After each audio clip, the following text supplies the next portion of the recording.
Bonjour et bienvenue à tous sur ma chaîne traitant d'investissement en bourse, dont le concept est de répondre à une problématique importante, comment investir de manière intelligente et stratégique lorsque l'on débute. Cette chaîne a été créée pour tenter d'apporter des notions essentielles à ceux qui débutent et qui ne sont pas encore totalement familiers avec le monde de la finance, avec pour objectif de vulgariser de nombreux concepts afin qu'ils deviennent accessibles à tous.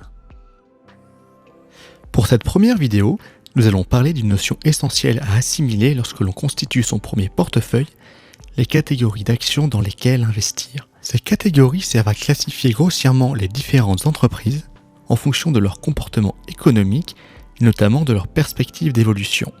Ce comportement se reflètera bien entendu sur leur cours de bourse et les éventuels dividendes proposés. Cela est particulièrement utile pour comprendre ce dans quoi on investit et s'assurer que cet investissement est en adéquation avec nos attentes, notamment en termes de perspective de gain et de maîtrise du risque. Par exemple, on n'attendra pas les mêmes résultats de la part d'une action à forte croissance par rapport à une action dite défensive. Sur la première, on visera une forte performance quitte à prendre quelques risques et essuyer des pertes. Sur la seconde, on cherchera à obtenir des gains plus modestes ou un dividende, mais avec une prise de risque probablement moins importante. Bien entendu, dans les faits, les catégorisations ne sont pas hermétiques et certaines entreprises appartiennent ou sont à cheval à plusieurs catégories. Il n'y a pas vraiment de meilleure catégorie et il conviendra de se diversifier suffisamment pour ne pas être trop exposé au risque ou à l'inverse, faire du surplace. En fait, il faut définir une stratégie avec des objectifs de performance et de maîtrise du risque et choisir ses actifs en fonction.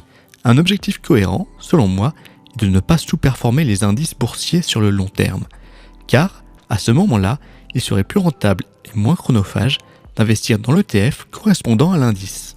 On peut prendre pour référence le Nasdaq 100 ou le S&P 500 qui, sur les 10 dernières années, ont effectué des performances moyennes respectives annuelles de 47% et 19%. Les entreprises à croissance sont des entreprises dont le développement n'est pas terminé et qui ont des perspectives de croissance importantes et continues sur les prochaines années. Ces actions sont tout particulièrement susceptibles de surperformer les indices à condition que l'entreprise remplisse effectivement les objectifs fixés. Dans ce cas de figure, les investisseurs n'achètent pas vraiment l'entreprise à sa valeur d'aujourd'hui mais cherchent à anticiper sa valeur de demain. Cela entraîne des valorisations qui peuvent sembler élevées et l'on peut penser que les arbres ne monteront pas jusqu'au ciel, la lecture graphique révélant souvent des titres totalement surachetés.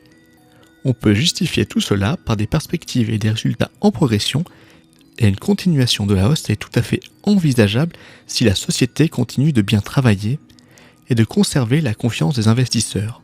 Bien entendu, les risques d'une correction, c'est-à-dire une compensation d'une hausse récente à court et moyen terme, sont élevés et il n'est pas facile d'estimer le prix que les investisseurs sont prêts à payer pour l'entreprise car, par définition, la croissance qui est achetée est spéculative. Il y a d'ailleurs des phénomènes de mode sur certains secteurs prometteurs qui entraînent des valorisations très élevées comparées aux fondamentaux de l'entreprise. Le risque est double en ce cas. On risque d'une part de voir sur le long terme une fin de l'euphorie des investisseurs sur le secteur et des corrections prononcées si l'entreprise venait à réaliser des mauvais résultats. Loin de dire qu'il ne faut pas investir dans ces entreprises, il faut comprendre la part de risque qui lui est associée. Comme pour toute société, le marché ayant anticipé les résultats de l'entreprise, ceux-ci sont cruciaux pour la continuation de la hausse en cours. Il n'est pas question ici d'obtenir des bons résultats, mais des résultats au moins aussi bons que ceux attendus.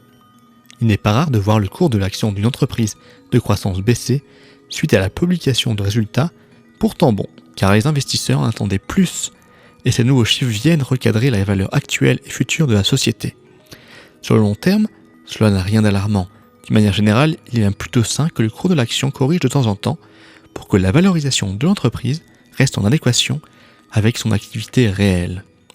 A l'inverse, si une entreprise de croissance venait à ne pas répondre aux attentes de manière répétée, les perspectives de croissance seraient alors de plus en plus revues à la baisse avec pour conséquence un désintérêt des investisseurs pour la société entraînant une baisse de son cours de bourse. Les entreprises de croissance sont nombreuses. On pourrait citer une grande partie des entreprises technologiques américaines. Prenons l'exemple de Google, qui, aujourd'hui, est devenu bien plus qu'un simple moteur de recherche.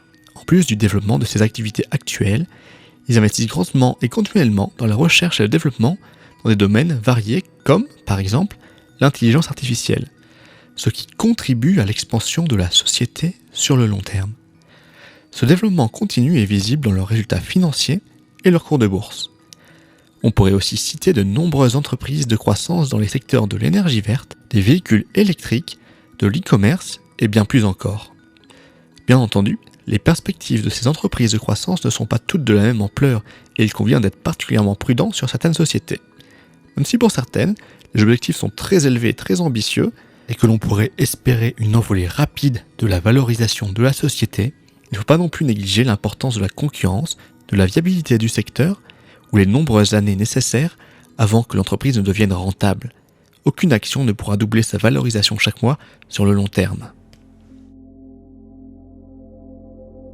À l'inverse des actions de croissance, une value est une entreprise dont la valorisation, le prix de son action entre autres, est corrélé à ses fondamentaux actuels et serait sous-évalué. C'est entre autres une bonne affaire. On cherchera à investir sur ce type d'actifs lorsque l'on estime, par le biais d'une analyse des différentes statistiques financières de la société, c'est-à-dire une analyse fondamentale, que la société est sous-valorisée par rapport au prix où elle devrait être par rapport à sa valeur réelle. Il s'agit là d'une stratégie présentant une maîtrise du risque différente, car l'on s'appuie ici sur des chiffres réels. Il faut en revanche que l'analyse fondamentale de la société ait été correctement effectuée, sans a priori ni biais cognitif. Elle s'exécute sur le moyen et le long terme et demande, comme toujours en bourse, de la patience pour obtenir des résultats. La pandémie de la Covid aura notamment permis à de nombreux investisseurs de se positionner sur des entreprises value à prix très attractifs et de réaliser d'importantes plus-values. Il faut toutefois faire attention car cette crise a impacté durablement bon nombre d'entreprises et leurs fondamentaux. Certaines ne s'en remettront pas ou seront fortement impactées pendant de nombreuses années. Il ne faut pas confondre le fait que des entreprises soient devenues value suite à un sentiment de panique de marché et un cours de bourse qui s'effondre suite à une sérieuse remise en question des fondamentaux de l'entreprise. Entre autres, il ne suffit pas de regarder le cours de bourse d'une société et d'attendre un creux pour estimer qu'une société soit value, mais bien de s'intéresser en profondeur à ses activités, stratégies, actualités et perspectives pour s'assurer de sa réelle valeur et pertinence au sein du marché futur et dans votre portefeuille. Les valeurs cycliques sont des entreprises, comme son nom l'indique, fortement liées au cycle économique.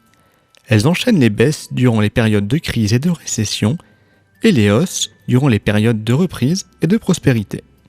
Typiquement, ces entreprises sont très dépendantes d'un facteur ou d'un critère. Ce dernier sera déterminant dans la réussite de leurs objectifs.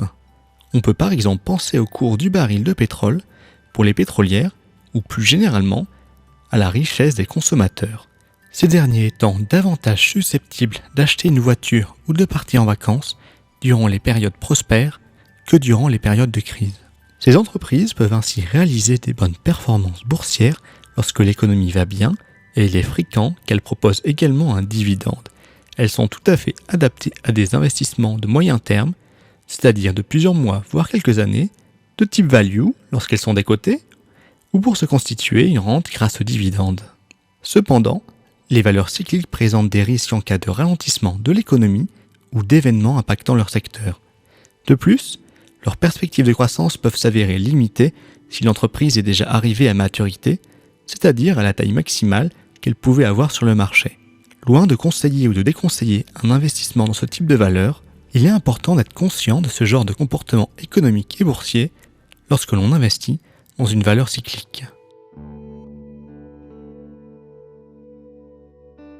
À l'inverse des valeurs cycliques, les valeurs défensives dépendent peu de l'économie et des cycles du marché. Elles seront moins impactées par les crises financières car leur activité sera moins touchée par la crise.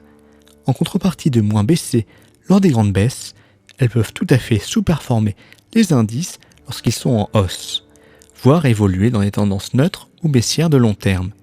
L'objectif de ce type d'investissement ne sera pas d'engranger de grandes plus-values rapidement, mais plutôt de sécuriser son capital, d'apporter de la solidité à une partie de son portefeuille et éventuellement de récupérer un dividende.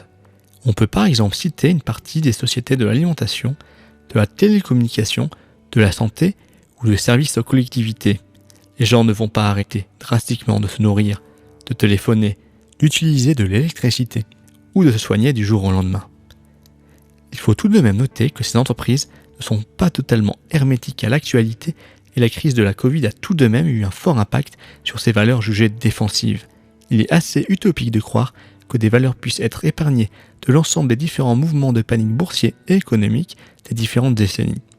Les valeurs réellement défensives étant plutôt celles pouvant bénéficier de la crise du moment. Sur l'an dernier, on peut citer certaines entreprises de santé ou du luxe qui, pour sa part, a réussi à maintenir ses activités, voire même à les développer grâce à une forte demande de la part de pays asiatiques. Cependant, il n'est pas garanti que le luxe conserve cet attrait défensif indéfiniment, car dépendant d'une demande ciblée. D'ailleurs, il serait plus pertinent de catégoriser les entreprises de ce secteur qui parviennent à se développer comme des entreprises à croissance non cyclique que comme des défensifs purs et durs. Pour conclure cette vidéo, j'aimerais rappeler qu'il n'y a pas vraiment de catégorie plus pertinente qu'une autre, mais plutôt que chaque catégorie correspond à un type d'investissement et qu'il convient d'établir une stratégie afin de pouvoir atteindre ses objectifs et maîtriser son niveau de risque. Le marché évolue et bouleverse régulièrement les tendances de court et de moyen terme, et une bonne maîtrise du risque passe par une diversification de son portefeuille au niveau des catégories d'actions. Ce qui marchait hier ne fonctionnera pas forcément demain, et comprendre ce que l'on fait est un impératif.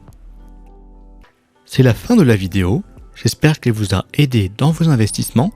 N'hésitez pas à vous abonner, à la liker, à la partager, afin d'aider à la référencer et à me motiver à proposer d'autres contenus. À bientôt et bons investissements.